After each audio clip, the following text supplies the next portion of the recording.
Hello everyone. आज हम पढ़ने के लिए जा रहे हैं इलेक्ट्रिक चार्जेस इन फील्ड का लेक्चर नंबर 8। आज हम क्लियर करेंगे कूलम्ब फोर्स, ओके, और कूलम्ब्स लॉ।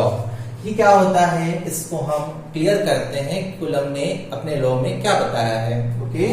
तो अगर हमारे पास टू चार्जेस हैं, कंसिडर करते हैं टू चार्जेस हैं Q1 एंड Q2।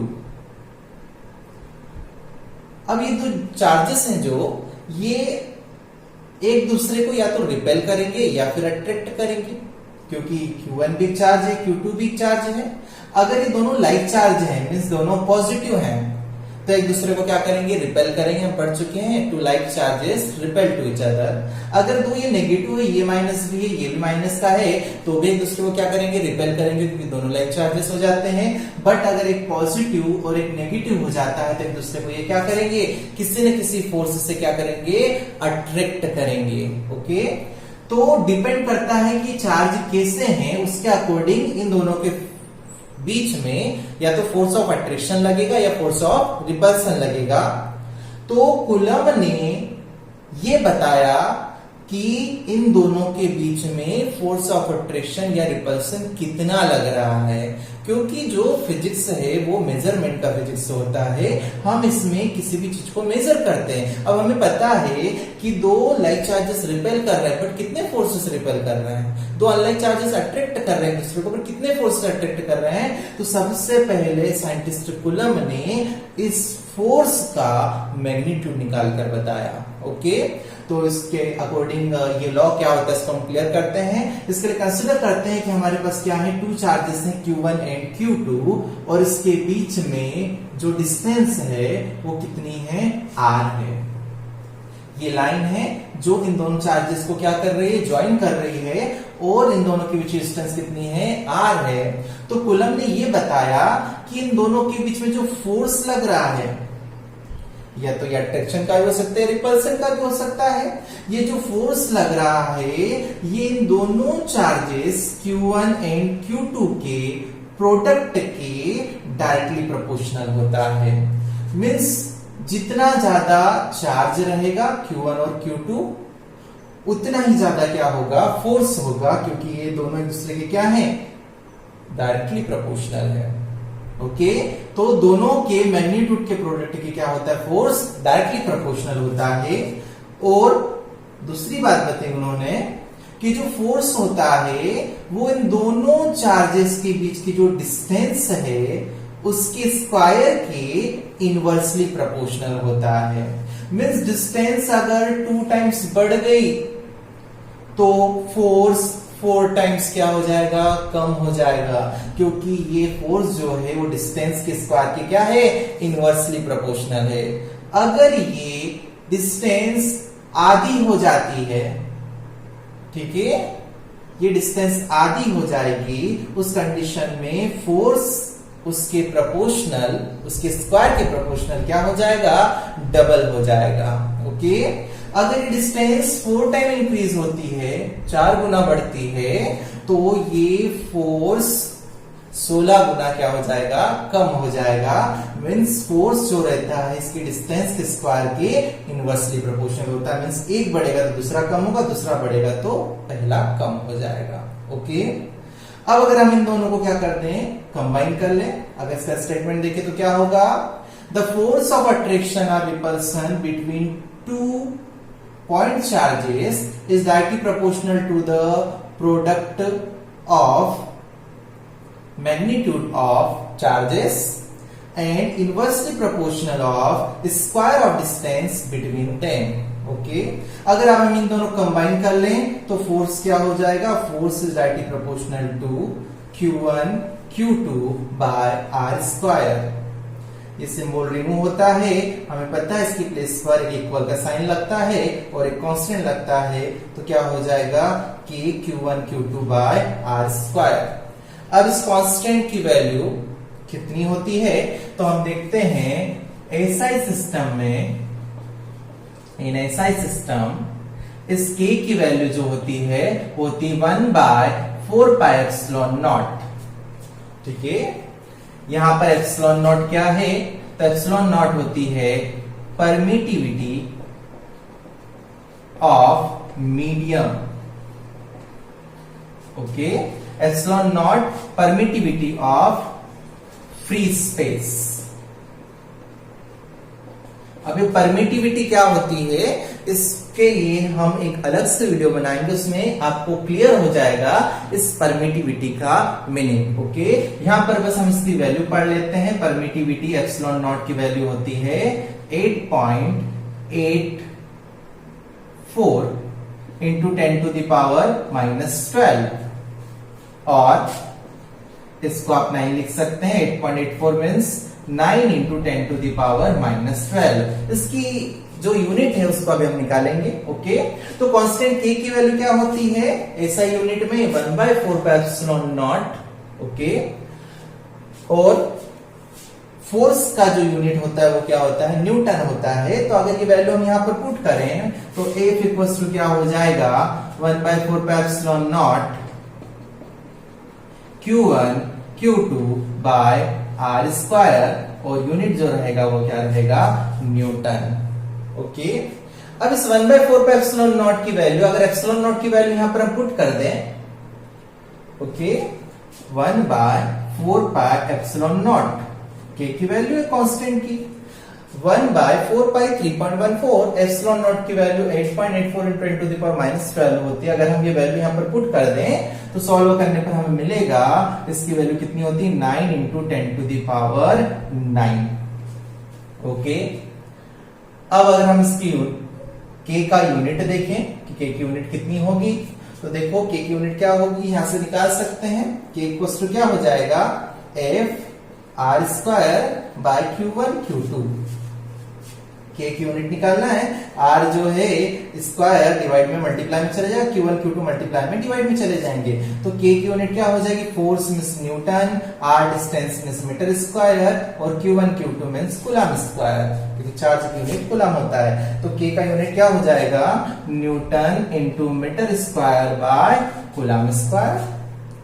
तो इसी इक्वेशन को एक और फॉर्म में हम लिख सकते हैं, F equals to 9 into 10 to the power 9 Q1 Q2 by R square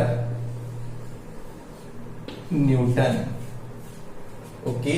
तो ये कुछ वैल्यूज इंपॉर्टेंट है जो न्यूमेरिकल में आपको काम में आएगी। एक एप्सिलॉन नॉट की वैल्यू, इसे हम क्या कहते हैं, परमिटिविटी ऑफ फ्री स्पेस, इसको हम आगे क्लियर करेंगे। इसकी वैल्यू होती है 8.84 इंटू 10 टू द पावर -12, या फिर इसकी प्लेस में 9 पुट कर सकते हैं, 9 into 10 to the power -12, okay.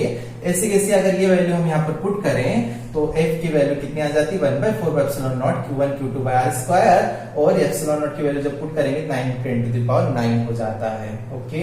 इसी टाइप से एप्सिलॉन नॉट की यूनिट भी हम निकाल सकते हैं।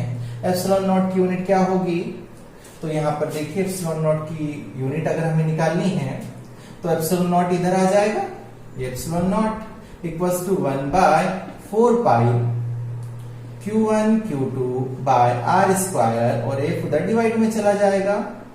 तो एप्सिलॉन नॉट की यूनिट क्या हो जाएगी, ये तो यूनिट लेस क्वांटिटी है। Q1 और Q2 चार्ज की यूनिट कूलम, तो coulomb into coulomb, coulomb square by metre square, distance की यूनिट, और फोर्स क्या होता है, न्यूटन होता है, ओके। तो इसकी यूनिट क्या हो जाएगी, कूलम स्क्वायर पर metre square into newton, okay, unit हो जाती है। अब आगे हम यूनिट चार्ज को डिफाइन करना चाहते हैं, 1 कूलम को डिफाइन करना चाहते हैं। तो 1 कूलम इंपॉर्टेंट है इसकी डेफिनेशन 1 कूलम की, क्योंकि पूरा क्वेश्चन आता है what is Coulomb's law and define 1 coulomb on the basis of Coulomb's law. तो 1 कूलम को डिफाइन करना है तो हम क्या करते हैं कि यहाँ पर Q1 equals to Q2 equals to 1 coulomb ले लेते हैं, R इक्वल्स टू कितना ले लेते हैं 1 मीटर। अगर ये वैल्यूज यहाँ पर हम पुट करें तो F की वैल्यू कितनी आ जाएगी 9 into 10 to the power 9 newton, okay, 9 into 10 to the power 9 newton हो जाती है। अब हमें कुछ स्टेप से डेफिनेशन बनानी है कि ये सारी चीजें उसमें इन्वॉल्व हो जाए। Q1 Q2 equals to 1 coulomb, R equals to 1 metre, और force equals to 9 into 10 to the power 9 newton. Define तो हम बाद में कर लेंगे, पहले हम इसको समझते हैं कि 1 कूलम किसको हम कहेंगे, ओके। तो कंसिडर कर लीजिए कि हमारे पास 2 बॉडी है, ठीक है। इस पर नेट चार्ज कितना है, इसका नेट चार्ज 0, इस पर भी नेट चार्ज कितना 0। दोनों एक दूसरे से कितनी डिस्टेंस पर रखे हुए हैं, तो r इक्वल्स टू 1 मीटर पर रखे हुए हैं। r कितना ले लिया 1 मीटर, दोनों पर अभी हमने चार्ज कितना ले लिया 0 ले लिया। अब हम क्या करते हैं कि इसको कुछ चार्ज देते हैं, चाहे पॉजिटिव दो या नेगेटिव दो, इसको भी हम कुछ चार्ज देते हैं, पॉजिटिव या नेगेटिव। क्लियर है, कुछ चार्ज दिया, कैसे दिया, वही हमारा ग्लास रॉड को रब किया, वो चार्ज हो गया, इसको हमने से टच करवाया, वो चार्ज इसके अंदर चला गया। ओके, इस पे भी चार्ज आ गया, इस पे भी चार्ज आ गया। अब अगर दोनों पर पॉजिटिव चार्ज है तो एक दूसरे को क्या करेंगे, रिपेल करेंगे, धक्का मारेंगे, लाइक चार्जेस हैं। ठीक है, किसी न किसी फोर्स से क्या करेंगे, दूसरे को रिपेल करेंगे। हमने उस फोर्स को देखा, ठीक है, कंसिडर कर लेते हैं फोर्स कितने का लगा, 1 न्यूटन का। हमने क्या किया, और इसको चार्ज दिया, इसको उतना ही दिया, इसको उतना ही दिया। अब हम देखते हैं चार्ज का अमाउंट बढ़ा, चार्ज बढ़ेगा तो फोर्स भी बढ़ेगा, डायरेक्टली प्रोपोर्शनल होता है। तो चार्ज बढ़ाने पर फोर्स भी बढ़ा, एक दूसरे को और ज्यादा फोर्स से क्या करने लग गए, रिपेल करने लग गए। और हमने इनमें चार्ज दिया, और ज्यादा फोर्स से एक दूसरे को रिपेल करने लग गए। अब चार्ज इनमें देते देते देते इनके बीच में इतना फोर्स लगने लगे, कितना, 9 into 10 to the power 9 newton. हम दोनों को चार्ज देते गए, फोर्स बढ़ता गया, फोर्स ऑफ रिपल्सन, क्योंकि like charges repel to each other. तो फोर्स बढ़ता गया और फोर्स कितना हो गया, 9 into 10 to the power 9 newton. अब इस कंडीशन में इस पर जितना चार्ज है, इस पर जितना चार्ज है, Q1 इक्वल्स टू Q2, वो कितना होगा, 1 कूलम चार्ज होगा। ओके, तो आपको ये समझ में आ गया होगा। अब हम डिफाइन कर सकते हैं 1 कूलम चार्ज हम किसको कहेंगे। ठीक है, तो मैं यहां पर लिखता हूं 1 कूलम चार्ज की डेफिनेशन, यहां से स्टार्ट करता हूं। Okay, 1 coulomb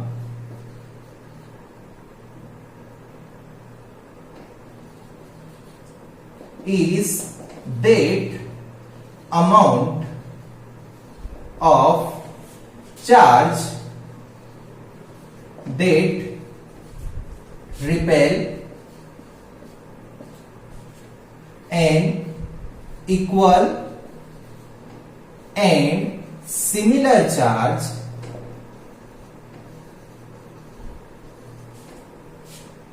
with the force 9 into 10 to the power 9 Newton when placed in vacuum at distance 1 meter from it. Okay, तो 1 कूलम चार्ज क्या होगा, 1 coulomb is that amount of charge that repels an equal and similar charge with the force 9 into 10 to the power 9 Newton when placed in vacuum at a distance of 1 meter from it. Okay, तो 1 coulomb charge क्या होगा, एक ऐसा charge होगा जो क्या करता है, उसके ही जैसे दूसरे चार्ज को रिपेल करता है। कितने फोर्स से, 9 into 10 to the power 9 newton के फोर्स से। कब, जब वो एक दूसरे से वैक्यूम में कितने डिस्टेंस पर होते हैं, 1 मीटर के डिस्टेंस पर होते हैं। ओके, तो ये होती है 1 कूलम की डेफिनेशन। अब क्वेश्चन ये आता है कि फोर्स की डायरेक्शन किधर है, किधर से किधर फोर्स लग रहा है। एक दूसरे को रिपेल तो कर रहे हैं, बट किधर कर रहे हैं, क्या ये इसको इधर कहीं रिपेल कर रहा है, क्या ये इसको इधर रिपेल कर रहा है, या फिर इधर रिपेल कर रहा है, इधर रिपेल कर रहा है, किधर रिपेल कर रहा है। अगर इन दोनों के बीच में फोर्स ऑफ रिपल्सन लग रहा है तो ये इसको किधर, इधर क्या रिपेल कर रहा है, क्या इधर कर रहा है, क्या इधर कर रहा है, ये इसको क्या इधर रिपेल कर रहा है, क्या इधर कर रहा है, क्या इधर कर रहा है। तो आंसर क्या है कि इन दोनों के बीच में जो फोर्स लग रहा है वो किसके अलोंग लगता है, इन दोनों को जो लाइन ज्वाइन कर रही है, ये दोनों चार्जेस को जो लाइन ज्वाइन कर रही है उसके अलोंग ये फोर्स लगता है। मीन्स ये इसको धक्का मारेगा इधर, ठीक है, along the line joining of 2 charges, और ये इसको इधर धक्का मारेगा। ओके, जिधर लाइन ज्वाइन कर रही है। और अगर ये दोनों पॉजिटिव नहीं होते और एक पॉजिटिव और एक नेगेटिव होता है जिसके ऊपर अट्रैक्ट करते, तो अट्रैक्ट भी किधर करते, दोनों ये लाइन जो ज्वाइन कर रही है उसके ही अलाउ एक दूसरे को क्या करते, अट्रैक्ट भी करते। तो ये है क्या, पूरा कूलम्ब्स लॉ, ठीक है, जिसके अकॉर्डिंग दो चार्जेस के बीच में जो फोर्स लगता है वो उन दोनों के प्रोडक्ट के, उनके मैग्नीट्यूड के प्रोडक्ट के डायरेक्टली प्रोपोर्शनल होता है, बीच के डिस्टेंस के स्क्वायर के इनवर्सली प्रोपोर्शनल होता है। कंबाइन किया, कांस्टेंट लगा के, और के कांस्टेंट की वैल्यू होती है 1/4πε0 इन एसआई सिस्टम। और एप्सिलॉन नॉट को कहते हैं परमिटिविटी ऑफ फ्री स्पेस। इसको हम कुछ आगे की वीडियोस में क्लियर 10⁻⁻12 और 9 × 10⁻⁻12, क्योंकि इसको हम 9 लिख सकते हैं। यूनिट हो जाती है coulomb square by metre square into newton. ये हमने यहाँ पर निकाल के देखा। ओके, अब अगर ये वैल्यू हम के की वैल्यू जो है वो अगर हम यहाँ पर पुट कर दें तो क्या आ जाएगा, 1/4πε0 Q1 Q2 r²। और फोर्स की एसआई यूनिट जो होती है वो क्या होती है, न्यूटन होती है। ओके, के की वैल्यू 1/4πε0 होती है। ε0 की वैल्यू अगर हम ये पुट कर दें तो हमें मिल जाएगा 1/4πε0 की वैल्यू कितनी होती है, 9 × 10⁹ newton × metre square by coulomb square. Okay, ये वैल्यू हम यहाँ पर पुट कर देते हैं, इसकी प्लेस पर दिया जाता है। इसके बाद में हमने 1 कूलम को क्या किया, डिफाइन किया। ओके, और हमने फोर्स की डायरेक्शन पता की। तो इतना आपको आना चाहिए। ओके, तो चलिए कूलम्ब्स लॉ पर ही बेस्ड हम एक न्यूमेरिकल करके देखते हैं, ठीक है, जो कि आपको स्क्रीन पर देके रखा है, देखिए उसको। तो उसमें हमें क्या देके रखा है कि हमारे पास दो बॉडी है, ठीक है, वो एक दूसरे से कितने डिस्टेंस पर है, 2 मीटर की डिस्टेंस पर रखी हुई है। एक पर चार्ज जो है, एक बॉडी ए पर चार्ज जो है वो 40 माइक्रोकूलम है, और बॉडी बी पर जो है चार्ज वो कितना है, -10 माइक्रोकूलम है। ओके, तो हमें फाइंड करना है कि इनके बीच में फोर्स कितना लग रहा है, कितना मैग्नीट्यूड है फोर्स का, और उसका नेचर कैसा है। तो हमें पता है कि हमें यहाँ से डायरेक्ट क्लियर हो रहा है कि Q1 पर जो चार्ज है वो पॉजिटिव है, और Q2 जो चार्ज है वो कैसा है, नेगेटिव है। तो दोनों क्या है, अनलाइक चार्जेस हैं, और अनलाइक चार्ज एक दूसरे को क्या करते हैं, अट्रैक्ट करते हैं। तो नेचर तो अभी से ही हमें क्लियर हो गया कि एक दूसरे को क्या करेंगे, अट्रैक्ट करेंगे। ओके, अब हमें फोर्स की वैल्यू निकालनी है, तो ये हमें कन्वर्जन आना चाहिए, क्योंकि इसका ऐसा यूनिट जो है वो कूलम है, और यहाँ पे देख के रखा है माइक्रोकूलम। तो कुछ कन्वर्जन हम 11th में ही पढ़ चुके हैं कि 1 मिलीकूलम इक्वल्स टू 10⁻³ कूलम होगा, 1 माइक्रोकूलम इक्वल्स टू होगा 10⁻⁻6 कूलम, 1 नैनोकूलम इक्वल्स टू होता है 10⁻⁹ कूलम। ऐसे कैसे ही 1 पिकोकूलम इक्वल्स टू होता है 10⁻⁻12 कूलम। इसको कभी कभी हम 1 माइक्रोकूलम भी लिखते हैं। माइक्रो मीन्स 10⁻⁻6, एक और माइक्रो मीन्स 10⁻⁻6 फिर से, और इन दोनों को अगर हम पावर स्प्लिट करें तो क्या आ जाएगा, 10⁻⁻12 कूलम। तो ये आप लोगों को आना चाहिए, क्योंकि 1 कूलम जो है बहुत बड़ी यूनिट होती है चार्ज की। हमें पता है 1 कूलम अगर चार्ज हमें चाहिए तो उसमें कितने इलेक्ट्रॉन डालने पड़ेंगे, 6.25 × 10⁻18 इलेक्ट्रॉन्स, क्योंकि 1 कूलम चार्ज बहुत बड़ा चार्ज है। इसलिए जनरली हम छोटे छोटे से इसकी यूनिट्स लेते हैं, जो कि आपको आगे भी देखने के लिए मिलेगी न्यूमेरिकल्स में। 1 millicoulomb means 10⁻³ coulomb, 1 microcoulomb means 10⁻�6 coulomb, 1 nanocoulomb means 10⁻⁻⁰ coulomb, 1 picocoulomb और 1 microcoulomb equals to 10⁻⁻12 coulomb. Okay, अब हम इसको सॉल्व करते हैं। तो फोर्स कैसे निकालते हैं, बाय कूलम्स लॉ। फोर्स की वैल्यू होती है 1/4πε0 Q1 Q2 bye r²। Okay, 1/4πε0 की वैल्यू कितनी होती है, 9 × 10⁹ अभी पढ़ चुके हैं। Q1 कितना देके रखा है, Q1 हमें देके रखा है 40 माइक्रोकूलम। माइक्रोकूलम में कन्वर्ट करना है तो 10⁻⁻6 से मल्टीप्लाई। Q2 × Q2 कितना दे के रखा है, 10 माइक्रोकूलम में 10⁻⁻6, ठीक है, कूलम में कन्वर्ट कर लिया, डिवाइडेड बाय r²। डिस्टेंस कितनी है, मींस r की वैल्यू कितनी है, 2 मीटर मींस 2 का स्क्वायर। अब आप कहोगे कि यहाँ पर इसकी वैल्यू नेगेटिव में देके रखी है और हमने प्लस में लिख दिया है, ठीक है। तो हमें पता है कि जो चार्ज होता है वो एक नेगेटिव पॉजिटिव होता है, बट हमें यहाँ क्या निकालना है, मैग्नीट्यूड निकालना है। तो मैग्नीट्यूड हमेशा कैसा होता है, पॉजिटिव। बस हमें ये नेगेटिव ये बताया इन दोनों के बीच में फोर्स क्या लग रहा है, अट्रैक्शन का फोर्स लग रहा है, बट मैग्नीट्यूड हमेशा कैसा होता है, पॉजिटिव होता है। ओके, अब इसको हम सॉल्व कर लेते हैं। तो F इक्वल टू क्या हो जाएगा, इसको हम लिख सकते हैं 2 का स्क्वायर मीन्स 4, ये कितने टाइम्स जाएगा, 10 टाइम्स कैंसिल हो जाएगा। तो 9 into 10 to the power 9 into 10 into 10 100 means 10 to the power 2 और 10 to the power 6 10 to the power 6, फिर 2 बार लिख देते हैं 10 to the power 6 into 10 to the power -6। Okay, -6 हो जाता है।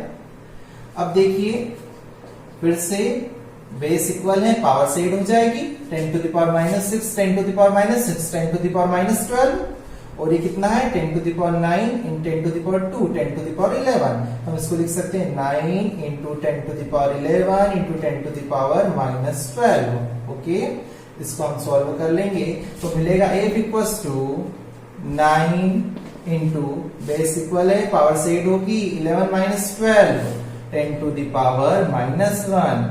क्या लिख सकते हैं 9 और 10 to the power -1 नीचे गई तो प्लस की हो जाएगी, अगर डिवाइड करें तो F इक्वल टू कितना आ जाएगा 0.9 न्यूटन। ओके, तो इसका ये आंसर है। अब इसी पर बेस्ड आप लोगों को डिस्कस करना है अपनी बुक में से। Okay, thank you.